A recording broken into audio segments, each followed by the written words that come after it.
Përmbledhja e ngjarjeve kryesore të ditës në Radio 7.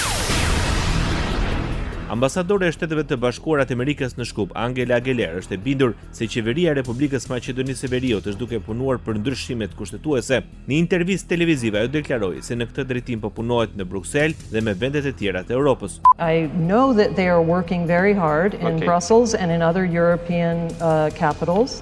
Ndryshimet kushtetuese janë kushtet e vendosura nga Bashkimi Evropian për antarësimin e vendit në Union.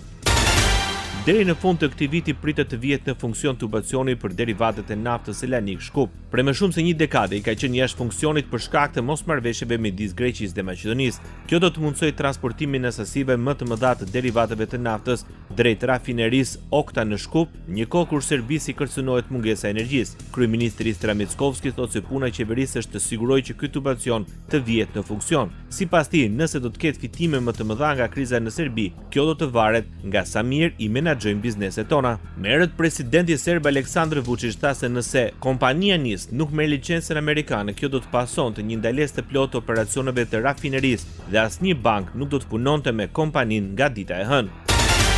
Bashkimi Evropian paralajmëron Serbinë se po shkel marrëveshjen e orit me Kosovën. Unioni i tërheqi vërejtje Serbisë duke kundërshtuar në parim antarësimin e Kosovës në Interpol, por shkel detyrimet që dalin nga neni 4 i marrëveshjes së orit. Ky reagim vjen pasi ministri i brendshëm i Serbisë, Ivica Dačić, në hapje të asamblesë së përgjithshme të Interpolit të mbajtur javën e kaluar në Marok, deklaroi se Kosova nuk ka gjasa të antarësohet dhe se për Serbinë prioritet mbetet parandalimi i antarësimit të Kosovës. Zyrtarët të BE-s nënvizojnë se progresi i Serbisë në rrugën e saj europiane varet dhe nga zbatimi i plotit të gjitha angazhimeve që rrjedhin nga marrëveshja e vitit 2023 për rrugën drejt normalizimit të marrëdhënieve me Kosovën.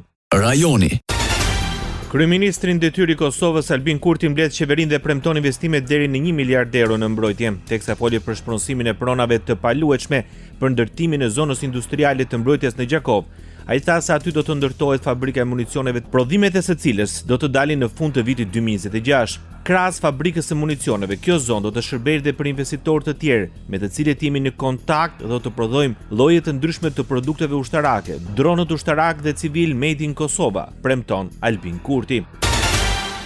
Kosova feston ditën e forcës. Presidenti Vjosa Osmani nga kazerma Demjashari e vlerësoi këtë moment si ditë krenarie për gjithë shqiptarët dhe se ushtria është pasardhëse e idejnë dhe krenare e UÇK-s. Sot është një ditë krenarie për gjithë popullin e Kosovës, është ditë krenarie sepse ushtria jonë e sotme është pasardhëse e denjë e krenare e ushtrisë çlirimtare të Kosovës, e djemve e vajzave të cilët vun themelet e lirisë sonë. Mëtej ajo tha se do të punohet për ta bërë ushtrinë më të fortë në mënyrë që të mbrohet shteti, i cili u bë me shumë sakrificë. Jemi jashtëzakonisht krenar me punën e tyre, ata janë garanca më e fuqishme së bashku me policinë e Kosovës dhe institucionet e tjera të sigurisë për sovranitetin ton, për integritetin ton territorial, për mbrojtjen e shtetësisë sonë dhe për mbrojtjen e çdo qytetari të Republikës së Kosovës.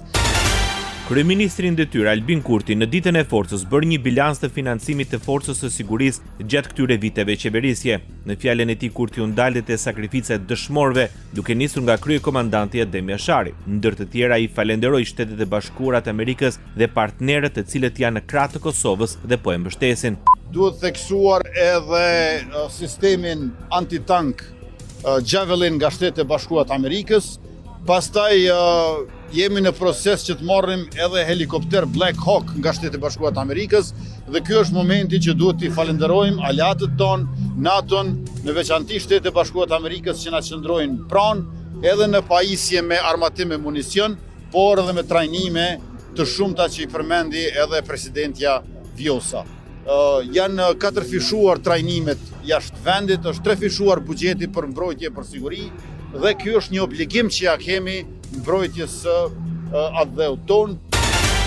Ish kryetari i Kuvendit të Kosovës Dimal Basha teksa uroi ditën e forcës tha se ushtria e Kosovës është trashëgimi e drejtë për drejtë e ushtrisë çlirimtare të Kosovës, duke shtuar edhe investimet që qeveria ka bërë në pajisje dhe armatim. Jemi jashtëzakonisht krenar që FSK-ja mbetet institucioni më i besueshëm në vend dhe kjo për shkak një pune të shkëlqyeshme dhe përkushtimit të tyre për sigurinë e vendit tonë dhe gjithashtu një përkushtim i ndërsjellët i Shtetit të Kosovës që ka bërë në rekrutimin e mbi 2000 ushtarëve por edhe investime mbi 400 milion euro vetëm në pajisje. Për Dimal Bashën, Forca e Sigurisë Kosovës mbetet institucioni më i besueshëm në vend. Ministri i Detyrës Mbrojtjes Ejup Maqedonsi teksa uroi ditën e Forcës së Ushtrisë Kosovës nënvizoi se ajo është ndërtuar mbi gjakun e dëshmorëve dhe njerëzve që dhanë jetën për liri. Ndër të tjera nënvizoi se ushtria e Kosovës është histori e suksesit, duke përmendur të arriturat e kësaj force ndër vite. Maqedonsi lavdëroi të gjithë ushtarët që sipas tij janë të gatshëm të japin dhe jetën për vendin e tyre.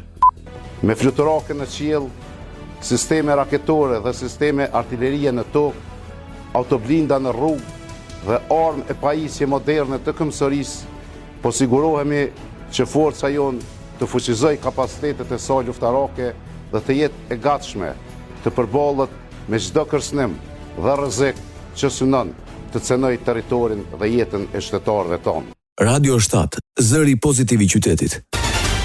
Rreshtit e shiut vijojnë të shkaktojnë probleme në zonat pranë lumeve në Shqipëri. Qindra hektarë tokë bujqësore të mbjella me kultura të ndryshme janë ngrirë në ujë në fshatin Murqin të Krujës. Shkak është bërë dalja nga shtrati e lumit ishëm. Nuk raportohet për problematika të tjera, por gjithçka varet nga rreshjet dhe prurjet e lumit nga Tirana.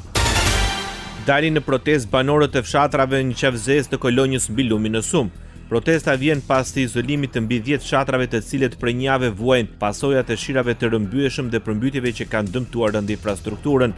Ura Lise, që shërben si rruga e vetme për të hyrë dhe dalë nga zona, është dëmtuar rënd, duke bërë të pamundur kalimin e automjeteve dhe mjeteve të emergjencës. Banorët kërkojnë që institucionet të reagojnë nga ata pasi ura Lise këtyre fshatrave me rrugën kryesore nuk mundson kalimin për shkak të dëmtimit të rënd që ka pësuar. Bota. Shtëpia e Bardhë pretendon se është arritur përparimi i jashtëzakonshëm në bisedimet për paqen në Ukrainë. Megjithatë, në deklaratën e zëdhënëses së shtëpisë së Bardhë, Caroline Levit, thuhet se detaje delikate mbi planin e paqes në Ukrainë kërkojnë më shumë bisedime. Ka disa detaje delikate, por jo të pakapërcyeshme, që duhet të zgjidhen dhe të kërkojnë bisedime të mëtejshme midis Ukrainës, Rusisë dhe Shteteve të Bashkuara të Amerikës, tani një postim në rrjetet sociale zëdhënësja e shtëpisë së Bardhë. Presidenti bielorus Aleksandr Lukashenko është ofruar të organizojë bisedime paqe midis Rusisë dhe Ukrainës në Minsk. Propozimi i Lukashenkos erdhi gjatë një takimi në Bishkek të Kirgistanit me presidentin rus Vladimir Putin. Moska dhe Minsku, tha presidenti bielorus, kanë shumë çështje serioze për të diskutuar dhe të dyja palët kanë nevojë për konsultime përpara se të marrin vendime. Nëse dëshironi të ktheheni përsëri në Minsk, e dini se ne jemi gjithmonë të gatshëm, tha Lukashenko. Presidentja e Komisionit Evropian Ursula von der Leyen rënditi 5 prioritetet kryesore të Bashkimit Evropian për të ecur përpara mes bisedimeve të intensifikuara të paqes për t'i dhënë fund luftës Rusisë kundër Ukrainës. Gjatë një fjalimi në Parlamentin Evropian, ajo nënvizoi se partneriteti i parë është që çdo marrëveshje të sigurojë një paqe të drejtë dhe të qëndrueshme.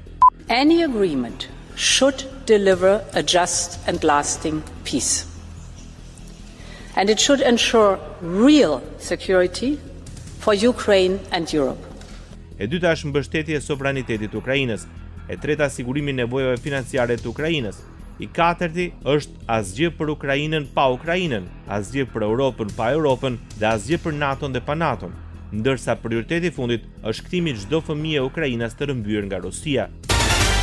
Ministri Gjermani i Mbrojtjes Boris Pistorius paralajmëron për rrezikun e lëshimeve të detyruara territoriale të njanshme nga Ukraina në negociatat e vazhdueshme të paqes. Ukraina duhet të jetë gjithashtu në gjendje të mbrojë veten në të ardhmen, tha Pistorius në Bundestag gjatë një debati mbi buxhetin e mbrojtjes. Kjo kërkon një forcë të armatosur dhe garanci sigurie të forta dhe të besueshme, veçanërisht nga Shtetet e Bashkuara të Amerikës të AI. Asgjë që ndikon në të ardhmen e shteteve europiane, NATO-s ose Bashkimit Evropian nuk duhet të negociohet, apelon ministri gjerman i mbrojtjes. Ministria e Mbrojtjes së Rumanisë, vend kufitar me Ukrainën, tha se do të blejë sisteme franceze të mbrojtjes ajrore Mistral në vlerën prej mbi 626 milionë eurosh. Blerja është pjesë e një marrëveshje të përbashkët prokurimi me disa shtete të tjera të Bashkimit Evropian për 231 sisteme të mbrojtjes ajrore Mistral dhe 934 raketa. Në marrëveshje përfshihen dhe trajnime, stimulatorë dhe logjistika. Në njoftimin e lëshuar nuk u specifikua se kur këto pajisje do të dërgohen në Rumani. Mbrojtja ajrore rumune aktualisht përfshin avion luftarak F-16, sisteme Patriot, lëshues raketash HIMARS të prodhuara nga Lockheed Martin, raketa me rrezet të shkurtër veprimi Kiron të Koresë së Jugut dhe armë kundër avionëve Gepard të prodhimit gjerman. Ndoqët edicionin informativ të lajmeve në Radio 7. Zëri pozitiv i qytetit.